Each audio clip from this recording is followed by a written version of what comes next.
What's going on, folks? Welcome back to the Locked On Pitt podcast, your daily podcast covering the Pittsburgh Panthers, part of the Locked On Podcast Network, your team every day. As always, I am Nick Farabaugh, right for Pittsburgh Sports Now, call games at WPTS Radio, and I'm a production assistant at ACC Network. And folks, today we have a lot to talk about. Pat Narduzzi was alluded by Heather Lake. They are close on an extension. We'll talk about that, what the extension could look like, how long ago, why it needs to happen soon, and all of that much more. We'll talk about it coming up here on Locked On Pitt.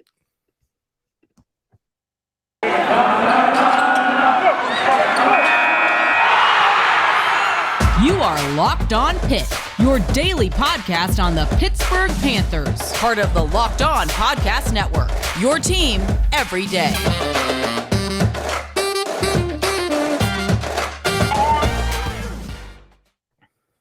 What's going on, folks? Welcome back to the Locked On Pitt podcast. And as always, thank you for making the Locked On Pitt podcast your first listen every day, folks. Always appreciate it. Always appreciate the feedback. So make sure to like, subscribe, comment on YouTube. And if you're listening to this, make sure to leave a review. Continue to give me all the support.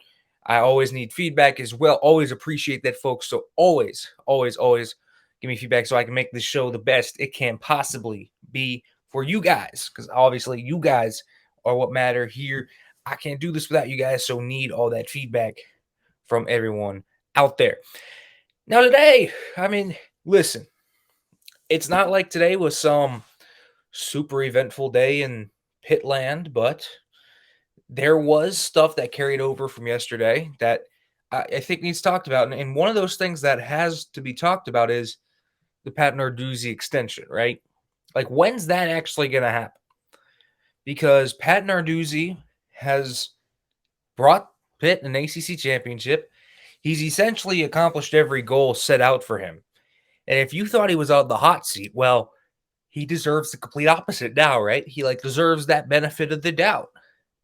Now you're starting to get into that territory where you got to lock up Pat Narduzzi for a good big long time here, because Narduzzi has earned it. I mean, to be quite frank, what else does the man have to do? And that's why we already have heard about Pat Narduzzi and Heather Lake talking about extensions going all the way back to the Peach Bowl. And then she was talking before the lacrosse game as well about it now. So you're hearing about this all because it's going to happen. And the time is now, right, to get it done. He's done everything possible to earn the extension. The question is, how lucrative do you want it to be? And the second question is, how long do you want it to be? Only goes through 2024 right now. And a lot of people might say, well, that's 3 seasons. It's a lot. But in the age of college football now, when you have to have some sort of stability, long-term stability for recruits, that's not long. And so you need to get an extension going. And I'm interested to see where this goes with Pat Narduzzi, because some of the extensions we've seen given out this offseason have been absurd.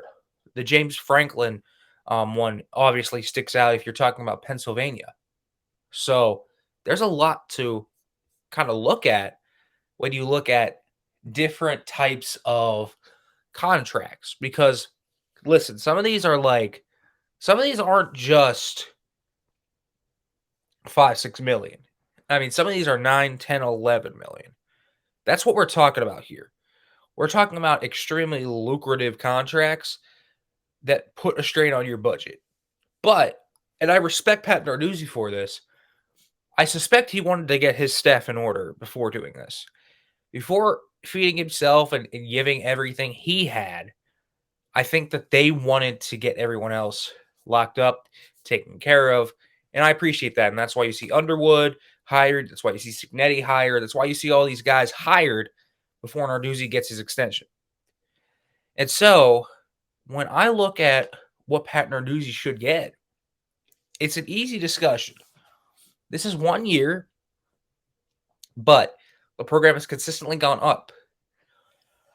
So he's getting paid, I believe it was reported around $4 million right now. So you're probably going to have to up that probably to 6, 7-ish. I don't think you're going to get a lucrative deal like Franklin or like what drew Brian Kelly away from Notre Dame or Mario Cristobal got at Miami, you're probably not going to get a crazy figure like that.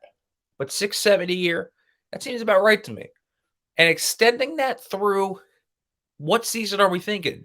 Through the 2024 season we have now, but some of these coaches are getting it through the 2031 season. I can't see Pitt doing that. And I know, you have to follow the wave and you have to do all these different things, but Pitt's never been about following the wave. Pitt's always been about doing things a little bit off kilter from everyone else. Well, everyone else does something, Pitt does something else, right? That's kind of been the motto. And so Pitt is unlikely, in my opinion, to straight up just give him one through like 2030. That's okay. But we could use other deals as kind of models. And so through like 2028, a 4-year extension, I think that would make sense. Because you could spread that money out, but you can also lock up Narduzzi to a relatively long contract. But also, if the continued success continues going on in 2 years, you can extend that further, give him another pay raise. So it works out not only for the university in terms of having that stability, but you also have Pat Narduzzi having the ability to get another contract in 2 years.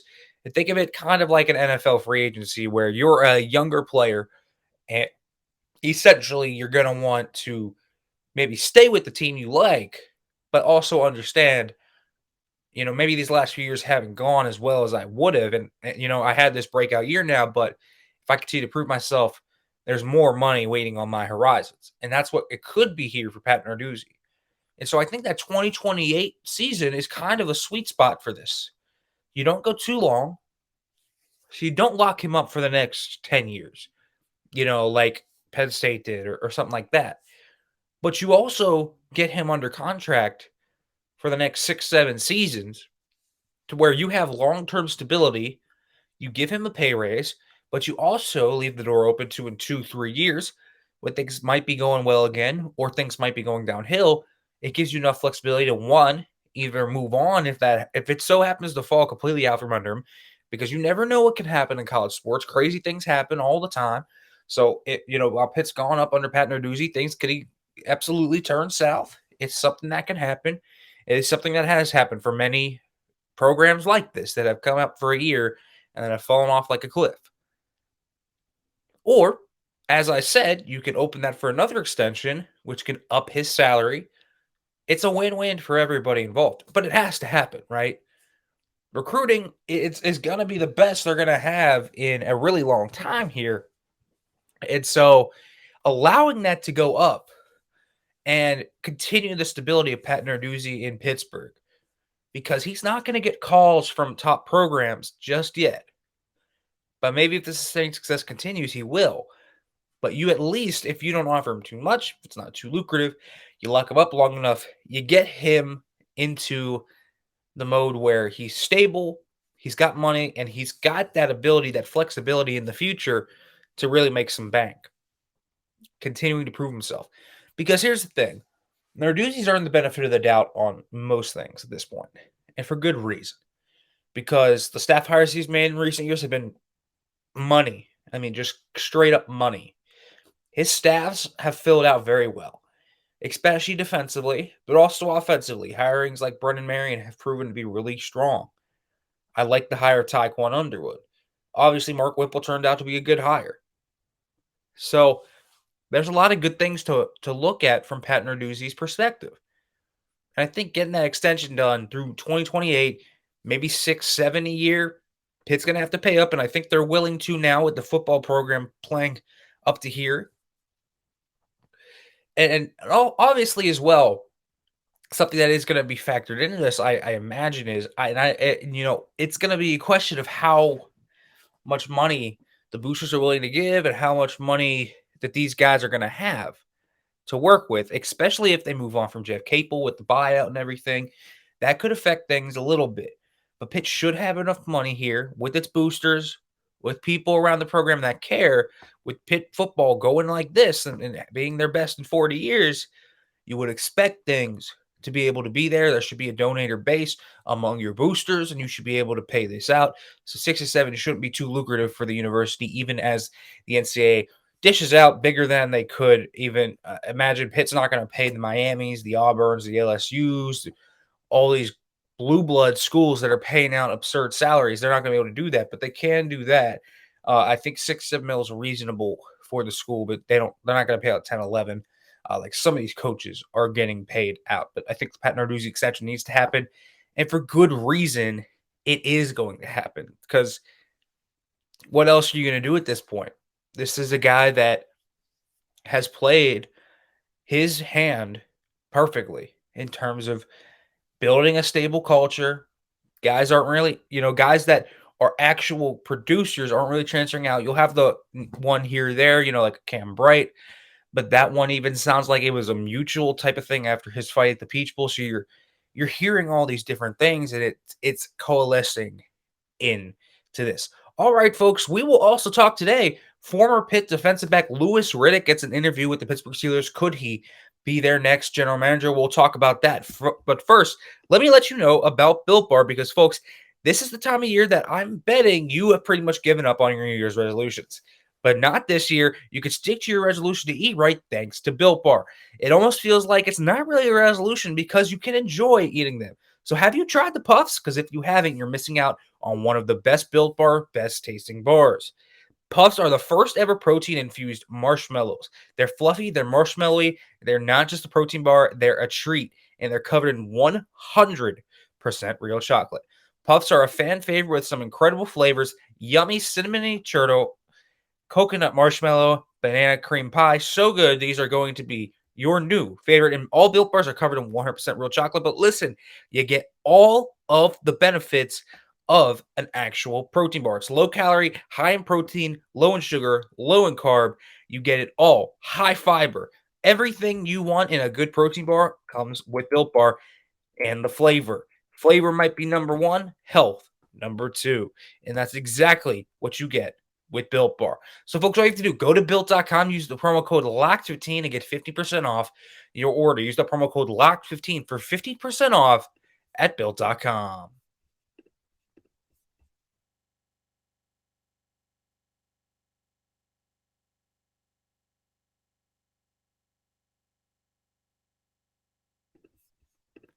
All right, folks, welcome back to the Locked On Pitt podcast, your daily podcast covering the Pittsburgh Panthers. And now some Pitt alums making some noise around the league, and if you will, and certainly one of those Pitt alums that's been outward and has been very supportive publicly to all things Pitt on Monday Night Football over the past few seasons has been none other than Louis Riddick, former Pitt defensive back, executive with the Washington football team, Washington Commanders now, of course, and the Philadelphia Eagles. It is Louis Riddick, a guy that has a ton of Pittsburgh ties, right?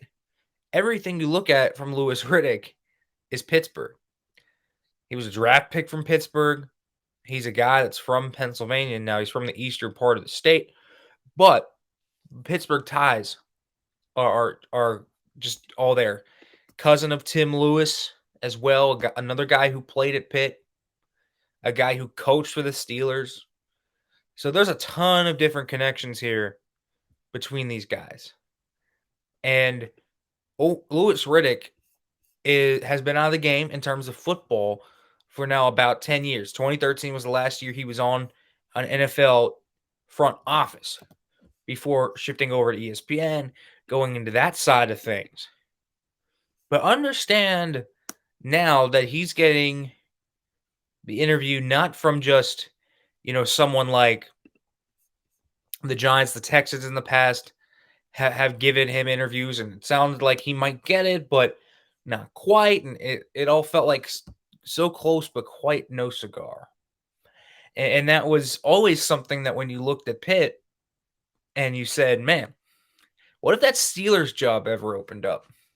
You knew Kevin Colbert was getting up there in age. You knew it was always possible. Well, it feels like it actually is really possible right now. He gets the interview from the Steelers today, as reported by Ian Rappaport of NFL Network, former Pitt defensive back. Louis Riddick is interviewing for the Pittsburgh Steelers open GM position with Kevin Colbert, retiring after the 2022 NFL Draft. And so this is a very interesting proposition to me. Louis Riddick to the Steelers as GM. I don't know how likely it is because when you look at Louis Riddick and his credentials, Pittsburgh loves hiring guys with Pitt connections and loves hiring guys that know Pittsburgh. Like, that is undeniable. This team has absolutely loved doing that. In the past, they have guys that played for the Steelers, that have played for Pitt, that Penn State, like all those Pittsburgh-y ties that anyone could have with Pittsburgh, essentially. Penn State, Pitt, IUP. I mean, one of the other candidates in this cycle is Brandon Hunt. He's a guy that graduated from IUP. So he's a Pittsburgh native as well. So there's Pittsburgh blood throughout the entire thing. And that's really cool.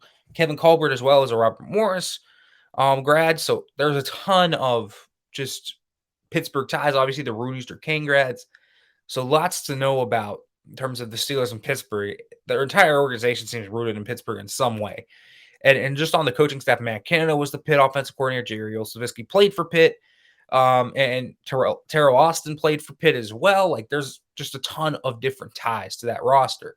And they might not have drafted a ton of Steelers before. The Pitt has not been Pitt to Steelers hasn't been a plentiful pipeline in terms of draft. James Conner was obviously the most recent one of that, but they usually sign a ton of guys from Pitt and certainly always give those Pitt guys a chance on the roster in training camp, and if they can work it out. Louis Riddick would just be the latest example of that. So those Pittsburgh ties, like the thing is, the Steelers love people that know the Pittsburgh way. And if you're around Pittsburgh, you know the Pittsburgh way, right? And so Louis Riddick 100% knows how the Steelers work. 100% knows how they work. He knows how they maneuver. He knows how this entire thing works in Pittsburgh. And that's something that the Steelers will always value. It doesn't matter how much, it might be questionable. They're going to interview guys with Pittsburgh candidates. And that's something to look at. But also, the Steelers love to hire guys from the internal part of their org as well. Now that Louis Riddick's not internal, Brandon Hunt, who is the guy I aforementioned, kind of referenced as an IUP grad, a guy that has grown up in Pittsburgh. I mean, Brandon Hunt's a guy that is very Pittsburgh. And so that's another one where you look at it and say, well, Brandon Hunt is also a Pittsburgh tie, but he's been with the Steelers for over a decade. And I think he's the favorite to become the hire. I think he's the favorite. I think Brandon Hunt is the guy that is most likely to get this job. But Louis Riddick, I mean, he's a serious candidate. And when the Steelers aren't going to hire someone from the inside, it's guys like Louis Riddick that come off and surprise everybody. Those strong-mannered, those highly willed guys that just when you come into a room, you just notice them. Like, that was who Mike Tomlin was. I know he didn't have the Pittsburgh ties, but he had that same strong personality type. When he came to the room, he demanded the attention of everyone in that room. Bill Cowher was that same way. And so, in a softer way, so was Kevin Colbert. But the Pittsburgh ties here, it's true. I don't know how likely it is they're going to hire Louis Riddick, because I think they're going to hire from inside, and I think Brandon Hunt's the favorite, just because he has those Pittsburgh ties as well as those different type of modules within the organization that he understands it. And Louis Riddick also has the question of, he hasn't worked in the NFL since 2013. So, like, how much does he actually know still in football? Has the game passed him by to a degree? I know he works around it, but does he understand the front office psyche still? How good is his evaluation skills? Like, do we actually have that on the record? How much has he evolved since that time? There's so many different questions about him in terms of that you can also see this guy could just be another Mike Mayock. The difference is he has worked in NFL front offices, and not just, as a scrub. Like, I mean, he was the director of pro personnel for the Eagles and the Washington football team. So that's not something to scoff at. I mean, Louis Riddick has had legitimate NFL jobs that have had pretty high ranking positions in front offices. There's a reason he's considered for these GM jobs, and it feels like he might get them. The difference is we don't really know a lot about his resume. Like, yeah, you could say, okay, he's wrong on ESPN sometimes, but also it's ESPN, it's different. It's broadcast television. A lot of it can change. And so nothing is quite uncertain here. And Louis Riddick being the Steelers GM would fit the Pitt puzzles together in terms of everything when you look at Pitt and the Steelers. The connections would just be unbearable at that point. But we'll see. I don't think it's quite likely he'll get it, but I think he's a serious contender. I don't think you can just brush it off as saying, he's 100% going to just be an interview that they just used to put a Rooney Rule candidacy on. They're going to hire Brandon Hunt. I don't think that's 100% true. I think he's a legitimate candidate, and they're going to see what they can get out of him. They're going to see what type of info they get about Louis Riddick, but I think this is a legitimate candidacy. And so when I look at Louis Riddick and him potentially getting this, there's a lot to be intrigued by. That's to say the least. There's a lot to be intrigued by for this entire thing. And whether he gets it or not, we'll see. But again, you love the guy. You love the ambassador for Pitt. You love what he puts on him. I mean, he wears it on his sleeve. He tells everyone that there's a Pitt grad on Monday Night Football every time. That's former Pitt guy, who's shouting from the booth. It's Louis Riddick. But for a GM job, especially for the Steelers, that would be obviously special for Pitt and Louis Riddick and the type of connections there. We'll see if he can get it, though. I don't think he's 100% a slam dunk for this. I do think Pitt the Steelers might go with Brandon Hunt from the interior side of things.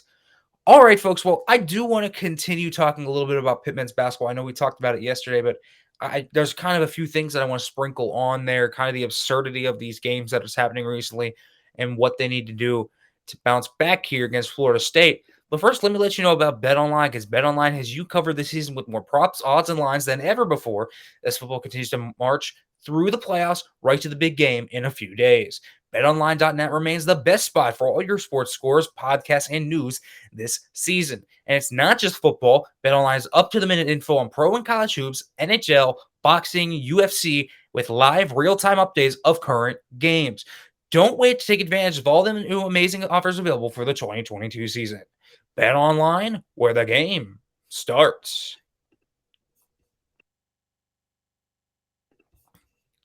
All right, folks, welcome back to the Locked On Pitt podcast as we continue to talk here. And as we talked about Narduzzi's extension and Louis Riddick earlier, we're going to talk about Pitt men's basketball here a little bit. And I think it's something that we have to talk about as being very pertinent to the athletic discussion in terms of Pitt. And we obviously talked about many different avenues for Jeff Capel and, where things are going here. But more importantly, I think there's a lot of different crazy things. When I kind of break down that Pitt Virginia Tech game from last night, when you just do a little bit more digging, here's some stats that jumped out to me. Pitt made 10 3-pointers and yet only scored 47 points. BT shot the ball 15 more times than they did. Pitt just absolutely got crushed on the boards. And here's the real quick crazy one. Pitt 10 of 20 on 3-point field goals is just a complete outlier from most of their season. But they were 1 of 10 on jumpers, 3 of 9 on layups. A lot of that was Jamarius Burton having probably his worst game of the season. And you're not going to hold that against Burton a lot because we know how good Jamarius Burton is. We know how consistent this dude's been. And so holding that against Burton feels like a crime. And so I don't know how I would break that down. But what I would say is I would not curse Jamarius Burton for this. Because there's a lot of villains on this Pitt team this year. And I'll tell you who ain't one. It's Jamarius Burton. So there's a lot to break down in terms of that. But this men's basketball team, when you actually went back and watched the game, like just watch the game and you break it down from a detail standpoint, There is absolutely nothing that rectifies whatever the heck they're coaching. And I seriously don't know what Jeff Capel and the offensive staff are looking at. They are just standing around essentially half the time, doing absolutely nothing. I mean, it's a travesty, folks. I don't know what Capel thought he was doing, but there's no movement to the back end. I mean, straight up, there's just no back end movement off ball. I mean, there's no cutting, there's no skip passes, there's nothing to stress a defense. And here's the other thing: John Hughley obviously draws attention. He's their most dangerous player. They do nothing, and I mean this. They do nothing to take advantage of this dude. I mean, he gets attention, and I felt like this. He's like averaging 3 turnovers per game over like the last 8 games. I mean, it's absurd. And you look at that and say, "Oh, John Hughley's playing out of control. He's frustrated." He sure is frustrated. You could tell it on his body language. But when you actually watch that team, like, where's the backside help? Why does no one come to the corner where he is and actually help him? Why does no one cut front side on the baseline? Why does no one do anything to help John Hughley out? Your guy's getting mugged down in the paint. And so the answer was to just not throw it down into the paint, in which case it just didn't work. And there was nothing, absolutely nothing working for this team. I really think that this team offensively has so many issues. And that, you just watch it, it doesn't seem like a cohesive unit. There's nothing cohesive about that team, especially offensively. And that's the thing. There really is nothing that I look at from ball movement, from cuts, from a schematic set standpoint. Like, they don't do anything special with their sets. There's no actual effective ball screen game that they can consistently provide outside of maybe every now and then the pick and roll. It's a disaster. And so when you look at this team, boy, do they have things they need to work on. And so there's just not a lot that when I look at this team, I could say that, man, you got to be proud of them for that, because a lot of it's just a disaster on many fronts. It's not a good thing to look at this team and say, what do they do well offensively? Maybe transition offense sometimes, but the half court offense is terrible. And you can't go up tempo because your best player in John Hughley is a half court player. He's not a guy that gets into transition and tempo very well. It's really tough to watch this team play basketball. It's just painful to score points. It's painful to get good ball movement. It's painful to get open shots. That's the issue with this team. They don't really have any type of schematics to help out the players. It's essentially just go play and look like robots. That's the issue with this team. All right, folks, we'll be back tomorrow talking about Pitt versus Florida State. We'll see if they can pull it off. 9 p.m. tomorrow on ACC Network. We'll talk about all of that, the fallout from it, and more. And if anything, of course, happens over tomorrow, we will talk about that as well, folks. As always, thanks for listening. And as always, hail to Pitt.